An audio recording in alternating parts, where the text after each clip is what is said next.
Hi, I'm Rabbi Denise Eger, and I want to share a little bit with you today about the holiday of Passover that's soon upon us and that we'll be celebrating here at Congregation Kol Ami in West Hollywood.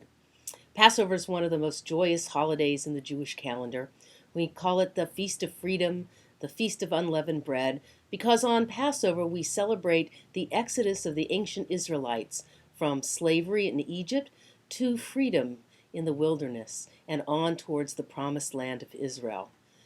Today we're going to talk specifically about some customs of Passover, and most of us are familiar with sitting down at the Passover sacred meal that we celebrate with family and friends, that we read out of the Haggadah, the Passover book of instructions and stories, and we often have wonderful family recipes that have been handed down from generation to generation. But in truth, Passover preparation begins long before we crack the first egg and begin to make one of those recipes. Passover involves a bit of spiritual preparation and physical preparation.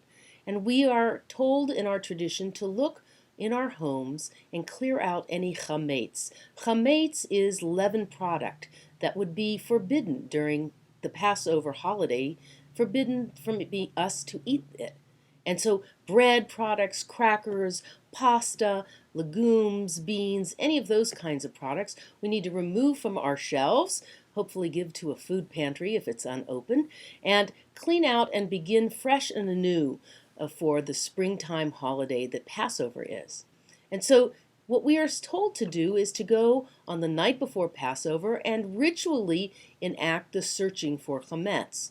We place actually some pieces of bread or breadcrumbs or cracker crumbs around our home, and then often children are taught to go and search for that using traditionally a wooden spoon, a feather as a sweeper to sweep up the crumbs, and then a candle to light the way.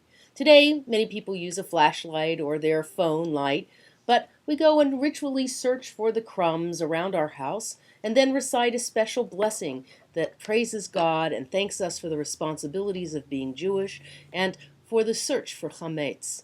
That search helps us know that our house is ready and prepared for all the cooking and cleaning that's unique to Passover. But the search for chametz isn't just physically in our kitchens and in our homes. The search for chametz is also something that's about our spiritual lives. It's about a half a year since the Jewish New Year when we set new resolutions and a time to set our life in order. And during that half a year, we've had successes and we've had failures. We've had opportunities to grow and sometimes we've had opportunities to sin. The chametz that we collect that during a course of a year, it's time for us to clean out those places as well and to spiritually prepare ourselves for the freedom that we taste anew at the Passover Seder.